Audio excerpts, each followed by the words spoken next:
ॐ पूर्णमदः पूर्णमिदं पूर्णात् पूर्णमुदच्यते पूर्णस्य पूर्णमादाय पूर्णमेवावशिष्यते ॐ शान्ति शान्ति शान्तिः असतो मा सद्गमय तमसो मा ज्योतिर्गमय मृत्योर्मा अमृतङ्गमय ॐ शान्ति शान्ति शान्तिः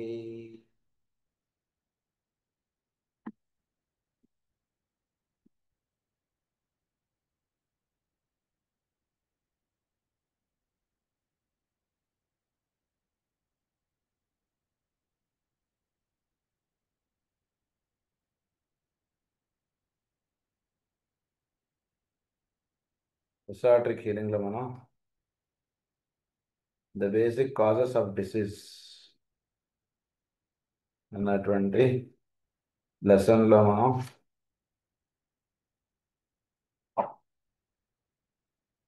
థర్డ్ పాయింట్ చదువుకోబోతున్నాం. All these conditions, however, can be regarded as purifactory in their effects and must be so regarded by humanity if the right attitude towards disease is to be assumed. జబ్బు అనేటువంటిది మన ఒంట్లో ఒక clearance ప్రాసెస్గా తెలుసుకోవడం అనేటువంటిది higher point. అంటే లోపల ఉన్నటువంటి చెడంతా కూడా మనకి జబ్బు రూపముగా మన దేహంలోకి వస్తూ ఉంటుంది. అది జబ్బు అంటే అందులో ఒక ప్యూరిఫాక్టరీ ప్రాసెస్. కొంచెం దగ్గు వచ్చిందిట అంటే ఏంటి, లోపల ఏదో చేరకూడనటువంటి డస్ట్ పార్టికల్ ఏదో చేరింది, అందు గురించి దగ్గు వచ్చింది. దగ్గుకి కాఫ్ సిరప్ వేసేయడం అనేటువంటిదే కాకుండా దగ్గు ఎందుకు వచ్చింది, జలుబు ఎందుకు వచ్చింది, ఇది అసలు డిసీజ్ యొక్క ముఖ్యోద్దేశం.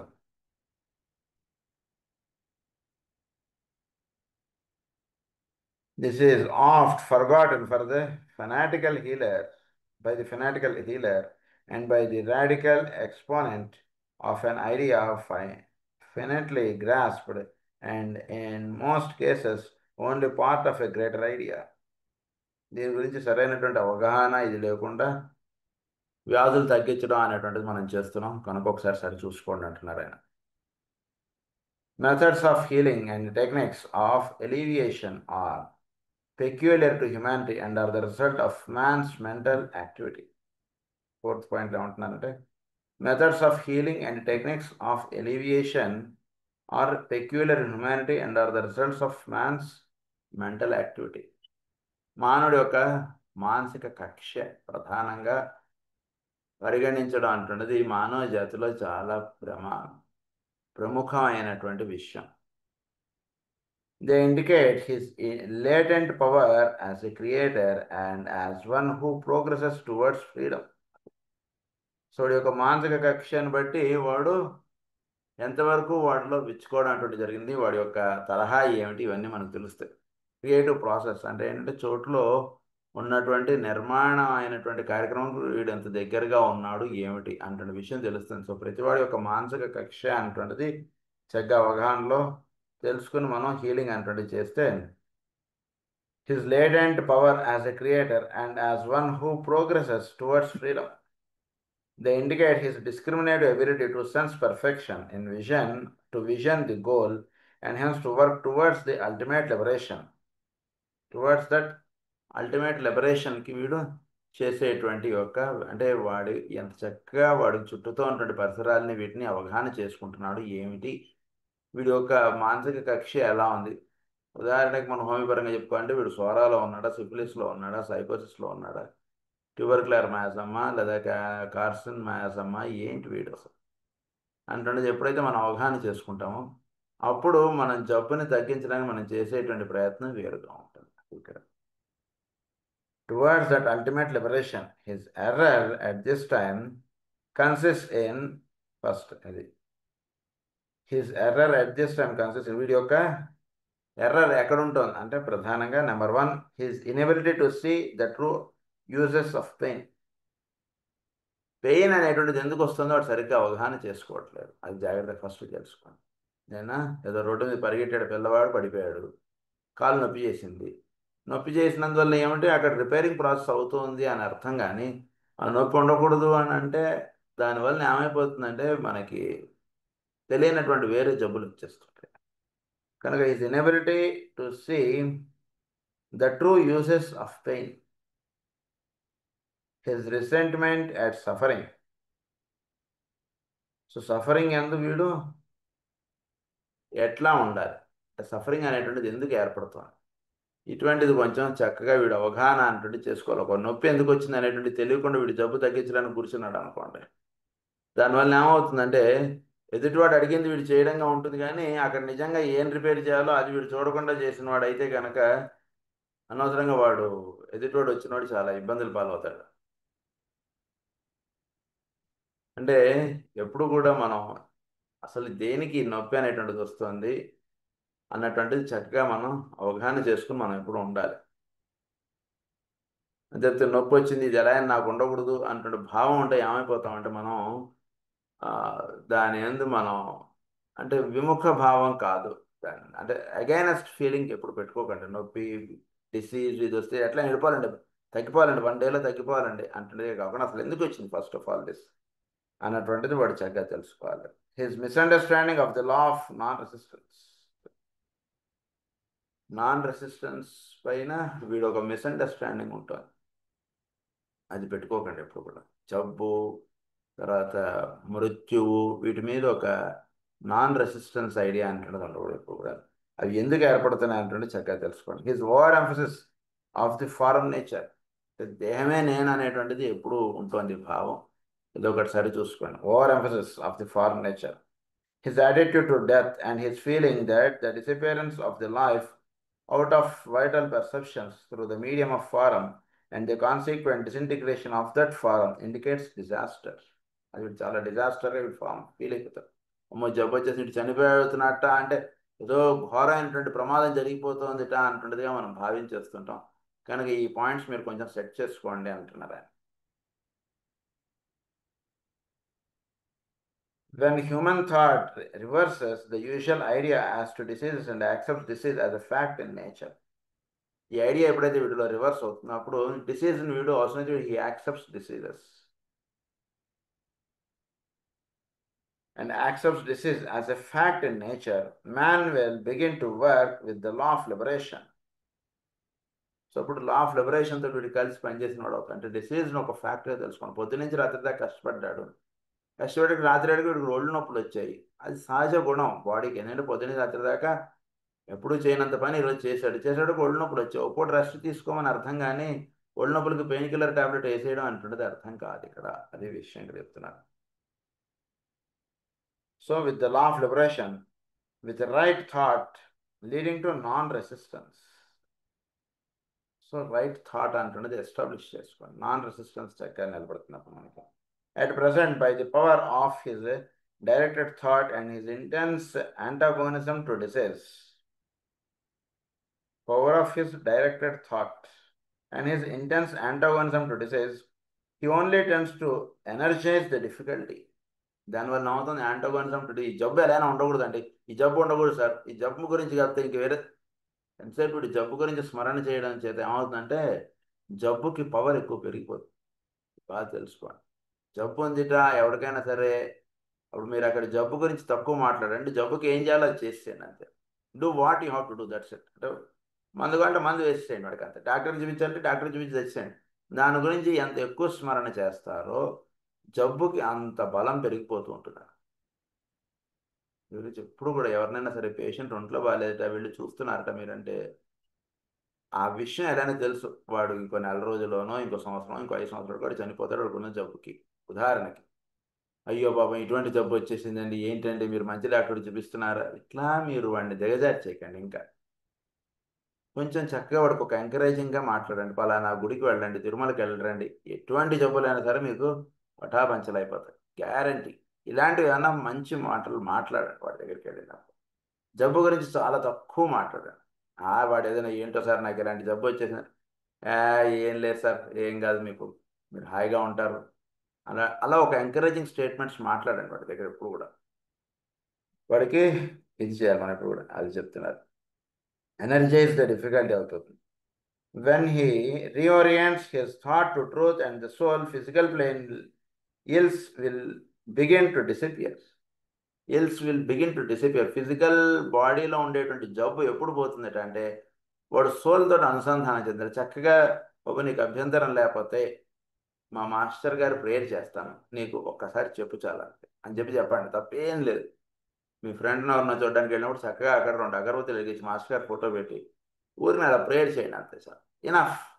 వాడికి తర్వాత ఇంకా మీరు జబ్బు గురించి ఇంకేదో ఇవన్నీ మాట్లాడటం టైం వేస్ట్. వాడి దగ్గరికి వెళ్ళి ఆ రిపోర్ట్లన్నీ చూసి ఇక్కడ కాదు ఇంకో చోట ఇంకో చోట టెస్టులు చేయించండి, ఆ పలానా డాక్టర్ దగ్గరికి వెళ్ళండి. అయితే మీరు ఒక సూచన ఇవ్వాలని కూడా ఒక సూచన ఇచ్చేసేయండి తప్పితే దాని గురించి గంట డిస్కషన్ చేయకండి.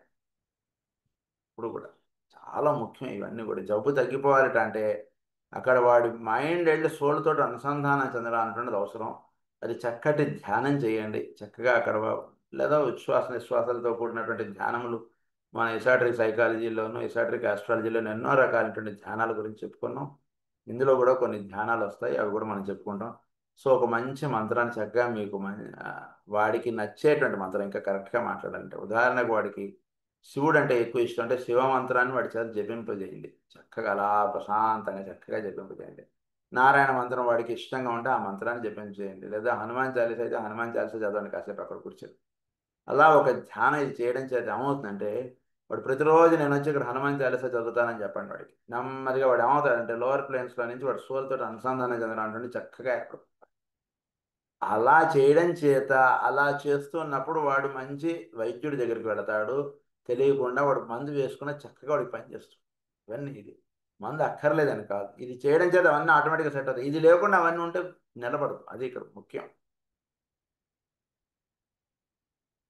టు డిసపియర్ అది. This will become apparent as we study later the methods of eradication. ఇది చక్కగా మీకు అర్థమవుతుంది ఇంకా చెప్తే. Disease exist. Forms in all kingdoms are full of inharmony and not of alignment with the indwelling life. మన దేహము లోపల ఉన్నటువంటి వాటితోటి పొత్తు సరిగ్గా ఉండట్లేదు. మాస్టర్ ఏమంటారు ఆర్జ్ఞానంలో, దేహమునకు ప్రాణముకు పొత్తు కుదురటయే ఆరోగ్యము అని రాస్తారు మాస్టర్ గారు. సో లోపల ఉన్నటువంటి జీవుడు, లోపల ఉన్నటువంటి సోల్కిను వీడికి ఒక మంచి ఫ్రెండ్లీ నేచర్ ఉన్నటువంటి చక్కగా ఎస్టాబ్లిష్ అవ్వాలి మనకి లోపల ఉన్నటువంటి. అందు గురించి చక్కగా ధ్యానం చేయడం చేత లోపల వాడు ఏం మాట్లాడుతున్నాడు, వీడిలో ఎక్కడ తేడా ఉంది. ఉదాహరణకు మనలో కూడా ఎప్పుడైనా తేడా ఉందంటే అది చక్కగా తెలిసిపోతుంది మనకి. Eradication, alignment with the indwelling life. Disease and corruption and the tendency towards dissolution are found everywhere. ఏమన్నారు? Disease and corruption. జబ్బు ఉంటుంది అంటే ఈజినెస్ అంటుండదు. లేదంటే వాడొకటి చెప్తే వీడు ఇంకొకటి చేయడం, తండ్రి ఒకటి చెప్తే కొడుకు ఒకటి చేయడం, తండ్రి ఇటు పిలిస్తే నేను రాను అనడం. దిస్ ఈజ్ కాల్డ్ ఈజినెస్ లేదా ఇంట్లో. కరప్షన్ అంటే వీడు చెప్పిన మాట వాడు వినడు, it is called corrupted fellow అంటాడు. అలాగే లోపల చెప్పినటువంటి వాడి మాట మనం వినట్లేదు, కరెక్ట్గా మనం అవగాహన చేసుకోగలిగితే. లోపల నుంచి ఒకటి చెప్తుంటాడు, నాయన వద్దురా ఇప్పటికి 2 స్వీట్లు తినేసావు, ఇంకో స్వీట్ వద్దురా షుగర్ పెరిగిపోతుందిరా అని వాడు చెప్తాడు. మళ్ళీ ఇలాంటి స్వీట్ దొరుకుతుందని ఊరే మాట్లాడక అని చెప్పి వాడు నోటు కూడా నొక్కేసాడు, వీడు స్వీట్ లోపలేసేస్తాడు. So that is called corruption. Disease, corruption and the tendency towards dissolution. Tendency towards dissolution ఇవన్నీ కూడా ఇది చేసేయడం. So are found everywhere. ఇలాంటి బిహేవియర్ అంటుంది చాలా ఉంది. I'm using my words, I'm choosing my words with care. అంటే చాలా జాగ్రత్తగా ఆలోచించి నేను పదాలు వేస్తున్నానండి, ఏదో రాసేసాను అనుకోకండి. ఈ గ్రంథంలో ఆయన చాలా చక్కగా చెప్తున్నారు ఆ విషయం. తర్వాత 6th point, disease is not therefore the result of wrong human thought. కనుక జబ్బు అనేటువంటిది it existed among the many forms of life long before the human family appeared on earth. భూమి మీద మానవ జాతి పుట్టక ముందరే డిసీజ్ అంటున్నది స్టార్ట్ అయిందండి అని చెప్తున్నారు ఆయన. If you seek verbal expression and if you want to talk within the limits of the human mind, you can say with a measure of accuracy, God, the planetary deity, is guilty of wrong thinking, but you will not be expressing the truth, but only a tiny fraction of the cause as it appears to your feeble, finite mind through the medium of the general world glamour and illusion. So సృష్టిలో ఈ సౌరమండల నిర్మాణముల్లో ఈ భూమి అనేటువంటిది ఏర్పడటంలో వీటిల్లోనే కొంచెం తేడాలు ఏర్పడ్డాయి. కనుక జబ్బు అనేటువంటిది అస్సలు ఆరిజిన్ అంటున్నది అక్కడ వచ్చింది. అంటే మనకి హోమియోపతిలో ఏమని చెప్తారంటే జీవుడిలో అందరికీ భగవంతుడు అన్నీ ఇచ్చాడు. ఇచ్చినటువంటి దాన్ని వాడు అనుభవించడం అంటున్నది మాత్రం కాకుండా పక్కన ఇచ్చిన వాడికి అంటే పక్కన ఉన్నటువంటి వాడికి ఇచ్చినది వీడు సొంతం చేసుకుందాం అన్నటువంటి బుర్ర వీడికి ఎప్పుడైతే వచ్చిందో దట్ ఈస్ కాల్డ్ డిసీజ్. అంటే దీనికి అన్నీ ఇచ్చాడు, ఇల్లు ఇచ్చాడు, ప్రతి వాడికి క్వార్టర్స్ ఇచ్చాడు. అయ్యాదండి మా క్వార్టర్లో తెల్ల రంగు వేసాడండి, వాడు క్వార్టర్లో పచ్చరంగు వేసాడండి, పచ్చరంగు క్వార్టర్ బాగుందండి. దీంట్లో అందరికీ ఉద్యోగాలు ఇచ్చారు, అందరికీ జీతాలు ఇచ్చాడు, అందరికీ క్వార్టర్లు ఇచ్చాడు, ప్రతి వాడి ఇంట్లో ఏ సఫా అందరికీ ఒకటే రకంగా అన్నీ ఇచ్చాడు. కానీ ఇప్పుడు బుర్ర అనేది అది నాకు కావాలంటాడు. భావం ఎప్పుడైతే వీడికి వచ్చిందో that itself is disease అది. సో మన ప్లానటరీ డేటీలో కూడా is guilty of wrong thinking. ఒక కోరిక అంటుండే భావం కలిగింది sir, guilty of wrong thinking అంటుండేది అక్కడ జరిగిందండి అంటున్నారు.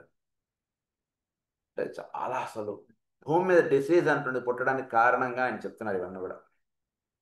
From one angle disease is a process of liberation and the meaning of that which is a state and crystallized. అదే మనం ఆడమ్ అండ్ ఈవ్ స్టోరీలో కూడా ఇదే చెప్తారు కదా, మనకు తెలుసు కాబట్టి ఇక్కడ చెప్పుకోవట్లేదు. From one angle disease is a process of liberation and the enemy of that which is static and crystallised. So disease అనేటువంటిది ఏంటంటే is a process of liberation. Enemy ఏంటంటే ఎప్పుడు కూడా స్టాటిక్లో జబ్బు అనేటువంటిది ఉంటుంటాడు. ఇప్పుడు కూడా స్టాటిక్గా ఉంచకండి మైండ్ని.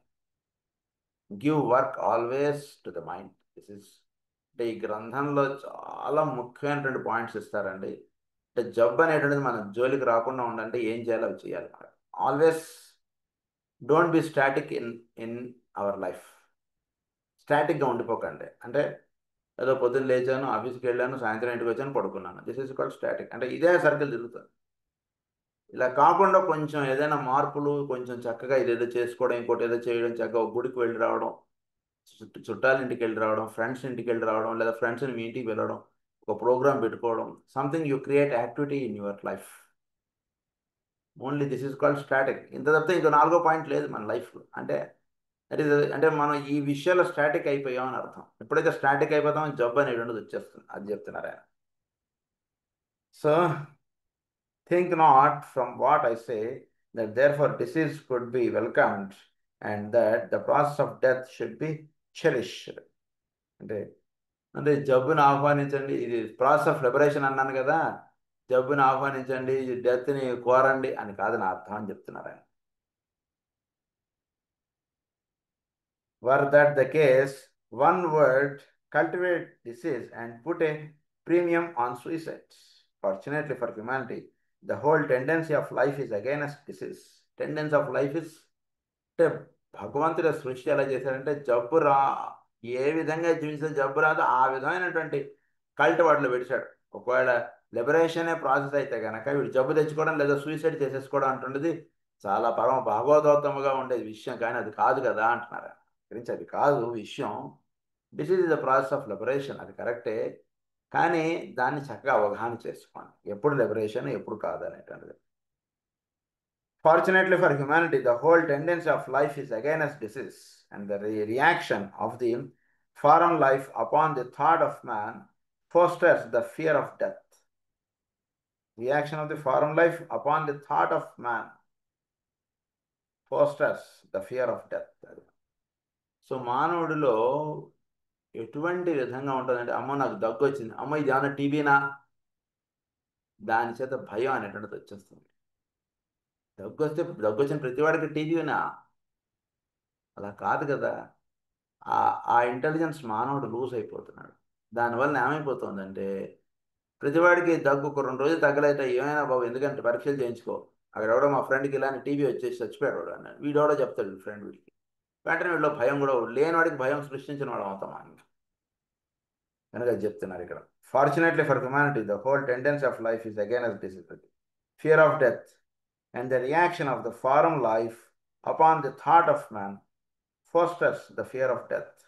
This has been right so for the instinct of self-preservation, and the preservation of form integrity is a vital principle in matter.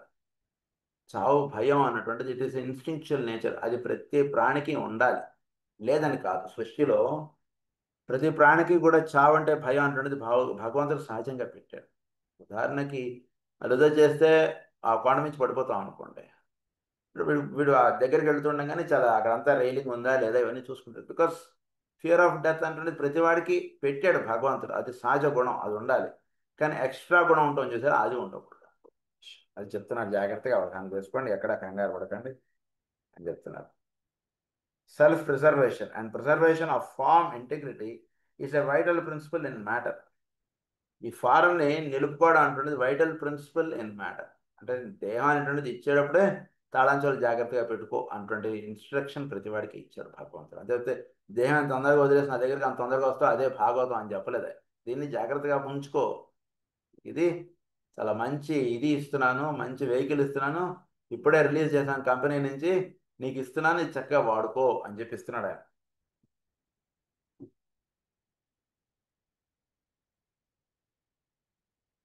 Principle as self-preservation of the life within the form of one of our greatest God-given capacities and will persist.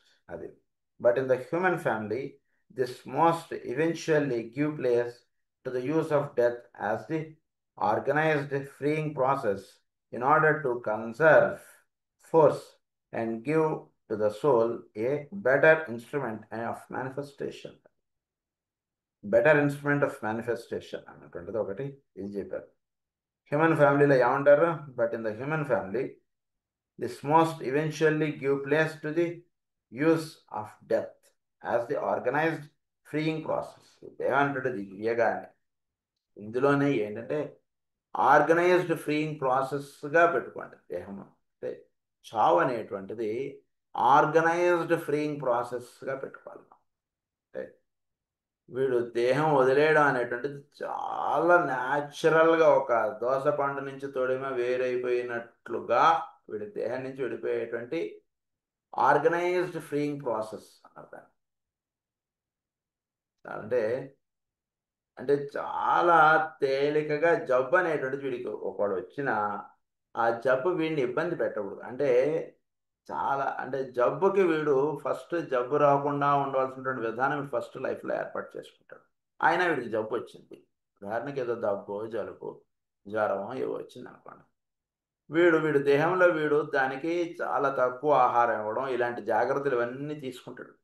దానివల్ల ఏమవుతుంది, that is called organised freeing process. అప్పుడు జబ్బు వీడిలో ఎంతసేపు ఉండాలో అంతసేపు ఉంటుంది, ఎప్పుడు వెళ్ళిపోవాలో వెళ్ళిపోతుంది. That is one method. ఇంకొకటి ఏమంటున్నారు, God-given capacities and will persist. But in the human family, this must be death as the organized freeing process in order to conserve force and give to the soul and a better instrument of manifestation. దానివల్ల ఏమవుతుందంటే సోల్కి మంచి బలం ఇచ్చిన వాడు అవుతాడు. తద్వారా వీడు సోల్కి చక్కగా మళ్ళా దేహం తీసుకున్నప్పుడు దానికి ఒక మంచి దేహం అటువంటిది ఇవ్వబడినప్పుడు చక్కగా వీడు దానికి కావాల్సినటువంటి బలాన్ని సోల్ నుంచి అందేటట్టుగా వీడు చేసుకునేవాడు అవుతాడు. అంటే ఒక ఆర్గనైజ్డ్ ఫ్రీయింగ్ ప్రాసెస్ అంటుంటే చెప్పారు. అంటే దేహమునకు ఏర్పడినటువంటి జబ్బు నుంచి వీడు తొలగిపోయేటువంటి సమయం వచ్చిందనుకోండి, అప్పుడు దాన్ని చాలా ఆర్గనైజ్డ్గా వీడు చేసుకుంటాడు. అంటే he knows everything of what is happening in his body. చక్కగా చేసుకుంటాం. అంటే దేహంలో నుంచి ప్రాణం వెళ్ళిపోయేటప్పుడు దాన్ని చాలా తేలికగా వెళ్ళిపోయేటట్టుగా చేసుకోవాలి. ఇది చాలా అంటే దయచేసి అర్థం చేసుకోండి, మాట్లాడినంత తేలిక కాదనుకోండి. బట్ మనం తెలుసుకోవడం చేత ఏమవుతుందంటే వెనక ఈ జన్మ కాకపోయినా ఇంకో 2 జన్మలకైనా ఇంకో 5 జన్మలకైనా ఈ ప్రాసెస్లోకి మనం ట్యూనప్ అవుతాం. అందు గురించి ఇక్కడ అంటే దేహం వదిలేయడానికి కావాల్సినటువంటి ఏర్పాట్లు మనం చక్కగా ఇప్పుడు దేహం వదిలేయాల్సిన సమయం అయిపోయింది. చక్కగా వీడు చాలా తేలికగా దానికి కావాల్సినటువంటి ఆర్గనైజ్డ్ ఫ్రీయింగ్ ప్రాసెస్ ఏర్పాటు చేసేసి వాడు అలా ఉంటాడు. He'll waits for his departure అని అర్థం. శ్రీ పాకలపాటి గురువు గారు ఆయన దేహం వదిలేసినటువంటి ఘట్టం ఎలా జరిగిందో మాస్టర్ గారు వివరించారు. అలా వీడు ఆర్గనైజ్డ్ ఫ్రీయింగ్ ప్రాసెస్ అంటుండే ఎస్టాబ్లిష్ చేసుకుని అప్పుడు కొంచెం దగ్గు రాగానే ఆయన వీళ్ళు తొందరగా వెళ్ళి డాక్టర్ని పిలిచిరావా, ఏమిటి నాకేం దగ్గు వస్తుంది ఇలా మాట్లాడలేదు ఆయన. డాక్టర్ అక్కర్లేదని చెప్పాడు. ఎందుకంటే ఇప్పుడు తెలుసు సమయం ఏంటో, అంతే చాలు తెలిసిపోతాడు. దానికి ఆర్గనైజ్డ్ ఫ్రీయింగ్ ప్రాసెస్ అంటుండే ఎస్టాబ్లిష్ చేసి పెట్టుకోవాలి. అది ఇక్కడ చెప్తున్నాడు.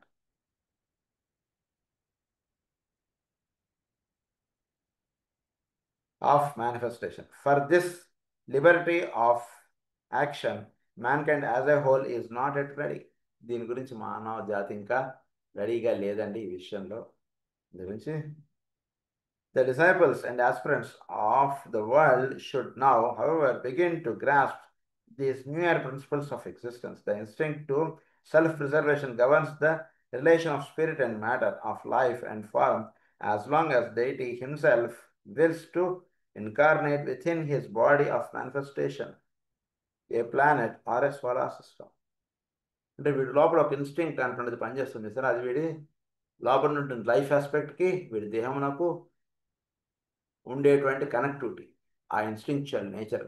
అదే ప్రతి వాడి దేహంలోనూ అది ఉంటుంది, సోలార్ సిస్టంలో ఉంటుంది, ప్రతి గ్రహంలోనూ ఆ శక్తి అనేటువంటిది ఒకటి పనిచేస్తుంది. సెల్ఫ్ ప్రిజర్వేషన్ అంటే ప్రిన్సిపల్ అక్కడ పనిచేస్తుంది. I have in the above statement given to you a hint as to one of the basic causes of disease and to the endless fight between the imprisoned spirit and the imprisoned form. One of the basic causes of disease. Basic cause of the disease ఏంటి? స్పిరిట్కి నేను దీనికి రెండు impression అయిపోయింది. Spirit impression అయిపోనీకండి. చక్కగా spirit లేదా soul ఏం చెప్తుంది అనేటువంటిది చక్కగా వినండి. మీ లోపల ఉంటుంది దైవం ఏం పలుకుతున్నాడు అనేటువంటిది వినడానికి ప్రయత్నించండి. కళ్ళను మూసుకుని నమస్కారం మాస్టర్ సివి అనగానే మాస్టర్ సివి గారు మీలో నుంచి ఏం చెప్తారు అనేటువంటిది వినడానికి అలా మీరు అర్జునుడు కృష్ణుడి దగ్గర కూర్చున్నట్టుగాను, లేకపోతే గరుత్మంతుల వారు వెంకటేశ్వర స్వామి ఎదురుగుండా కూర్చున్నట్టుగాను అలా ఉండండి. That feel. అప్పుడు లోపల నుంచి దానికి మీకు ఒక చక్కటి పొత్తి ఏర్పడుతుంది. అదే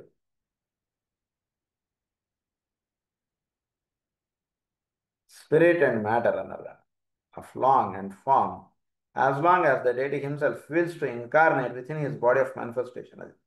This is and to the endless fight between the imprisoned spirit and the imprisoning form. This is imprisoning the body. అందరికీ రెండింటికి చక్కటి ఏర్పడుతుంది. This fight uses for its method that innate quality which expresses itself as the urge to preserve and the urge to perpetuate both the process form and species, both the present form and the species. So urge to preserve and urge to perpetuate అర్థం.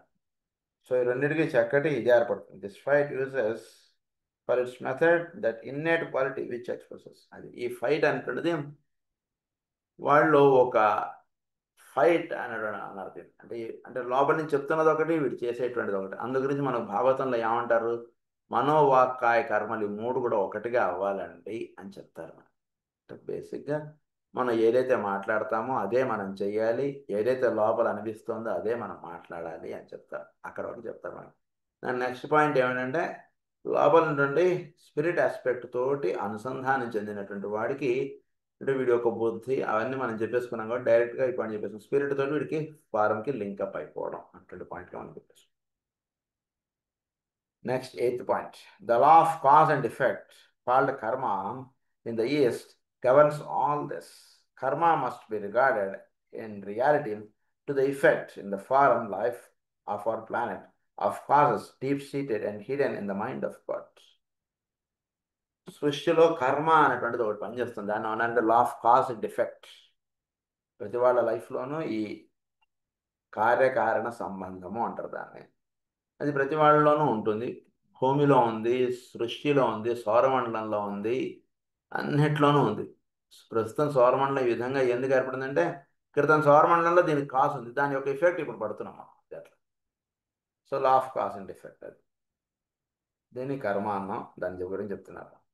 In the forum life of our planet of causes deep-seated and hidden in the mind of God. అది దీనికి కారణం ఎక్కడ ఉంది? Mind of గాడ్లో దీని యొక్క కారణం అనేటువంటిది వర్తిస్తుంది. The causes that we may trace in relation to disease and death are in reality only the working out of certain basic principles of which govern rightly or wrongly. So the causes that we may trace in relation to disease and death are in reality only the working out of certain basic principles. Basic causes వరకు మీరు తెలుసుకునేటువంటిది కొంతవరకు correct. జబ్బు అనేటువంటిది వచ్చిందనుకో, ఏం లేదు sir, నేను ఏదో తాగాడు సార్, కూల్ డ్రింక్ తాగాడు అని, అందు గురించి జలుబు వచ్చి జ్వరం వచ్చిందని, అంతవరకు అంటే ఇట్స్ ఓన్లీ పార్షియల్లీ కరెక్ట్. అది తెలుసుకున్నది. Basic principles which govern rightly or wrongly. Who shall say the life of God in forum, and they must ever remain incomprehensible to man until such time as he takes the great initiation which is symbolized for us in the transfiguration. So, transfiguration, transmission, translation, transmutation ఇవన్నీ మనం చెప్పుకున్నాం గతంలో. So ఒక initiation రెండుది అవుతుంది. So transfiguration అన్నారు ఆ ఇనిషియేషన్లో. వీడికి ట్రాన్స్ఫిగర్ అవ్వడంలో వీడు ఒక ఇనిషియేట్ అవుతాడు. వీడు అప్పుడు కొద్దో గొప్ప భగవంతుడి యొక్క అంటే అసలు ఆయన ఎందుకు ఇలా చేశాడండి అని అంటాం చూసారా, అది ఎవరికి తెలుస్తుంది? ఎవరికి తెలియదు. అది భగవంతుడి యొక్క మనస్సులో ఏం భావం ఉందో అది ఎవరికి తెలుస్తుంది? భగవంతుడికే తెలుస్తుంది. సో ట్రాన్స్ఫిగర్ అయినప్పుడు మాత్రం ఆ విషయం చెప్తున్నట్టు.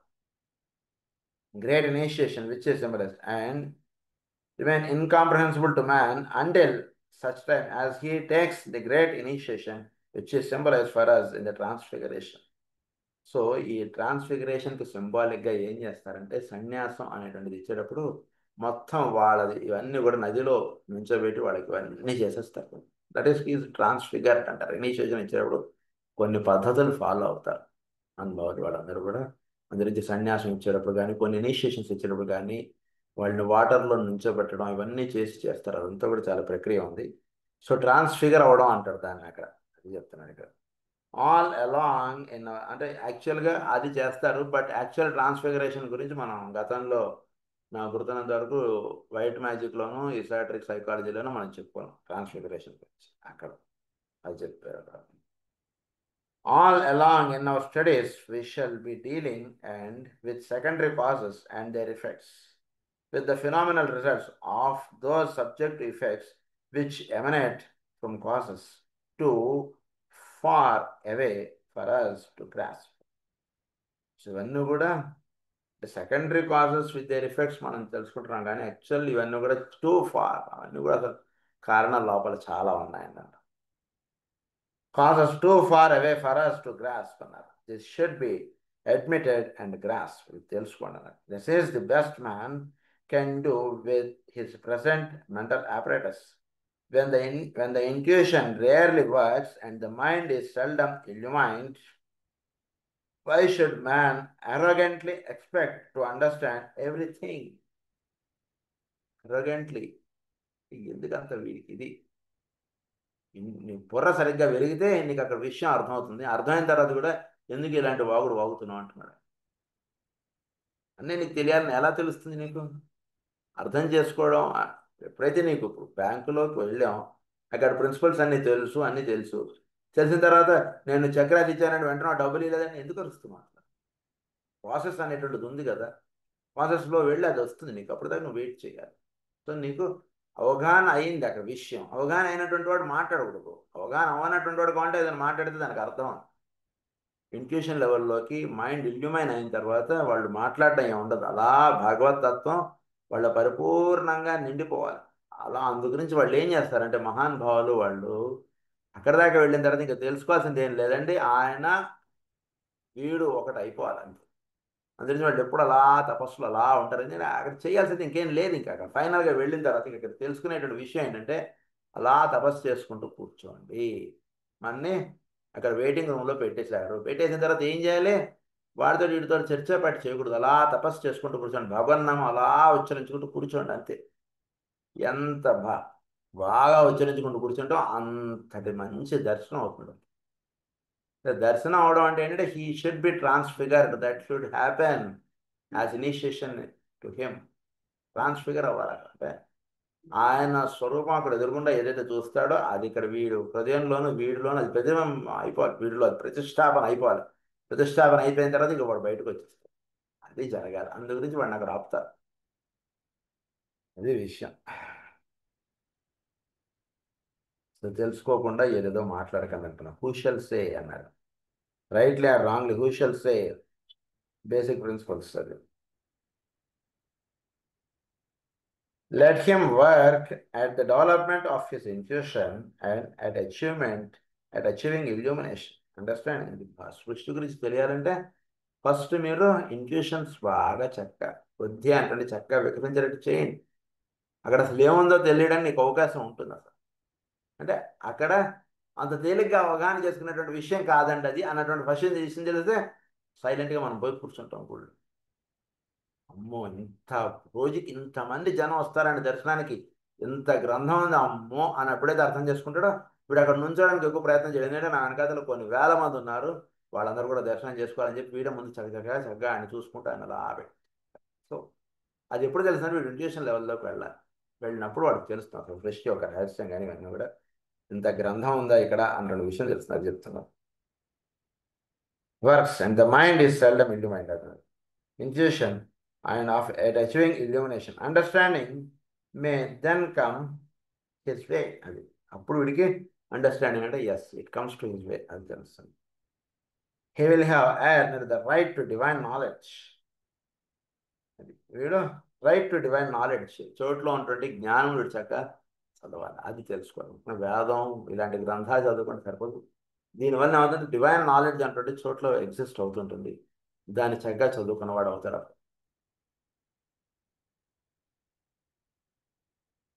ఏల వచ్చితివి జగములేల వచ్చితివా అంటాడు శ్రీకృష్ణుడు మందరజాలంలో మైత్రుడు. ఏల వచ్చితివి జగములేల వచ్చితివా, మీకు తెలియనిది ఏమున్నది అంటాడు ఆయన. అట్లా చాలా అద్భుతంగా ఉంటుంది. అది ఇక్కడ అర్థం. సో డివైన్ నాలెడ్జ్ అంటే సృష్టిలో ఆ నాలెడ్జ్ అనేటువంటిది ఏదైతే ఉందో దాన్ని జగత్తులో ఉండేటువంటిది దాన్ని ఏలడం అంటే దానితో ఒకటి కావడం అది చెప్తున్నాను. సో డివైన్ నాలెడ్జ్ అన్నదాన్ని. But the above recognition will suffice for our work and will enable us to lay down those laws and principles which will indicate the way humanity may gain release from the foreign consciousness and consequent immunity from the victory of disease and those disease dealing conditions which govern today our planetary manifestation.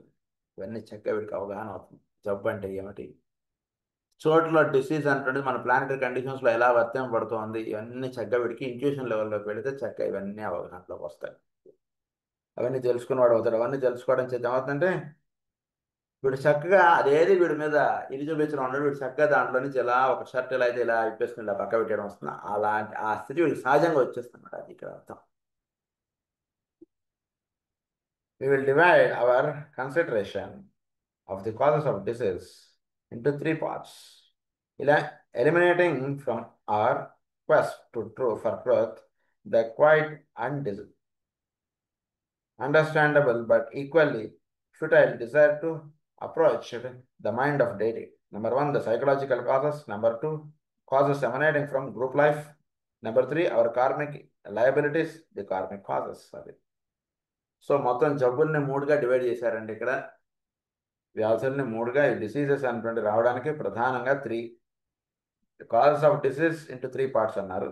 Eliminating from our quest for truth. అది కాకుండా ఏంటంటే ఒకటి psychological causes, కొన్ని psychological causes కొన్ని ఉన్నాయి. Causes emanating from group life వలన వీటికి ఏర్పడేటువంటి జబ్బులు కొన్ని ఉంటుంటాయి, అవి ఒకటిసారి గుర్తుకోవాలి మనం.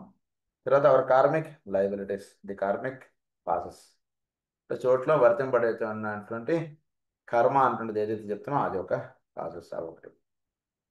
In all this, we shall but gain a general idea all that is now possible as to the present of disease in the human family, and of that to be found also in part in the animal kingdom.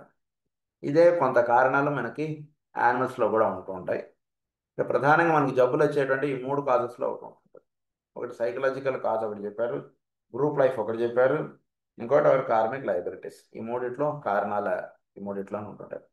When this group idea is grasped, we shall have a clearer understanding of our problem and can then proceed with our consideration of the methods which will enable us to handle the undesirable effects with greater facility. ఎప్పుడైతే ఈ విషయాన్ని చక్కగా అవగాహన చేసుకుంటాం, undesirable అన్నటువంటి మనం చక్కగా వాటిని ఎలా మనం హ్యాండిల్ చేయాలి అంటే చక్కగా తెలుసుకుంటాం. ట్రాఫిక్ రూల్స్ రెగ్యులేషన్స్ అన్ని తెలుసుకుంటే చక్కగా ఎలా మనం ప్రయాణించితే మనకి యాక్సిడెంట్స్ అవ్వవు, దెబ్బలు తగలంటే చక్కగా తెలుస్తుంది. అది ఇక్కడ విషయం. Students of the art of healing should likewise remember that there are 3 ways in which healing can be brought about, and that all 3 ways here they have their place and value dependent upon the point in evolution of the subject being healed. Depending of the subject being healed అన్నటువంటిది ఒకటి.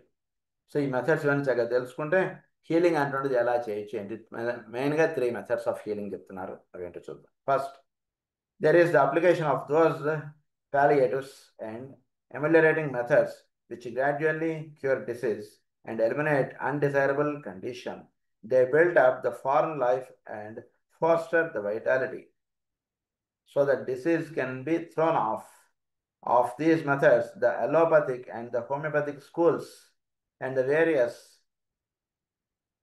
osteopathic and chiropractic and other therapeutic schools are good exponents.